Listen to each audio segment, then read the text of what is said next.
I'm Ross. And I'm Logan. So the holidays are here. They are. And one of the great things about the holiday, of course, being with family, great food, and getting all together to play some games. That is actually one of my favorite things. It's a great time because, first off, you have the time, right? You know what I mean? Absolutely. The rest of the year, it's like you're like running around trying to do stuff, especially when making games. Yeah, you're off at work, busy. unless you're an entrepreneur, in which case you're still working. But you still, you got the spiritual aspect of, I'm here with the family. I can put that aside, right? Yeah. And spend some quality time. Besides, it's a great way to get people like actively involved and interacting instead of just, sitting on their phones and checking Facebook for all of the weird holiday deals and things like that. I don't know about you, Logan, but I grew up in a house of gamers. And my earliest memories as a child at Christmas time, one of the things I was most excited about was the moment right before dinner, right after dinner, where we would scramble up to my bedroom that I shared with my brother, and typically my two older brothers would be in town, and we would be playing these games on the original Intellivision.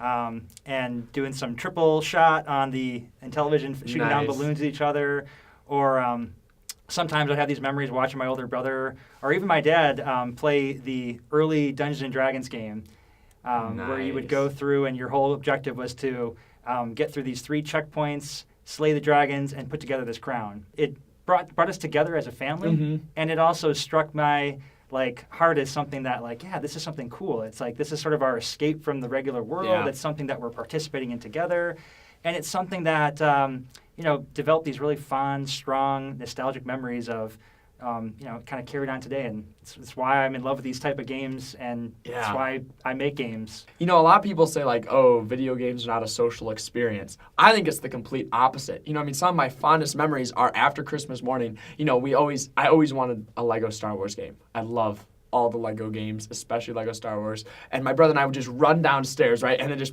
binge play Lego Star Wars all day. My parents would be like, this is ridiculous. But you know what? It was fantastic. It was some of my fondest memories of getting to bond with him. And, really we got to work together. We got to interact and then, go and have a wonderful dinner.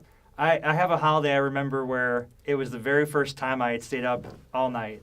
Ooh. And it was playing the original Diablo. And I had been going through, I had gotten to hell level thinking, all right, this is going to be over soon. I can go to bed at 9 or 10 or whatever time I used to go to bed when I was that age. And I looked at the clock after I finally slayed this guy, Diablo. And it's 9 o'clock a.m. Oh. 9 o'clock a.m. And suddenly I'm in this state of disbelief, I'm just kind of coming out of this coma where the surroundings of the screen just start to disappear, and I realize there's light coming through the window. I can hear my family downstairs already making breakfast. There's doors opening and closing. There's all this activity. I'm like, what just happened? How have I been in this game for that long? I was that captivated by the experience that it was just, a shocker. You went through a time warp. I went through a time warp, a literal time warp.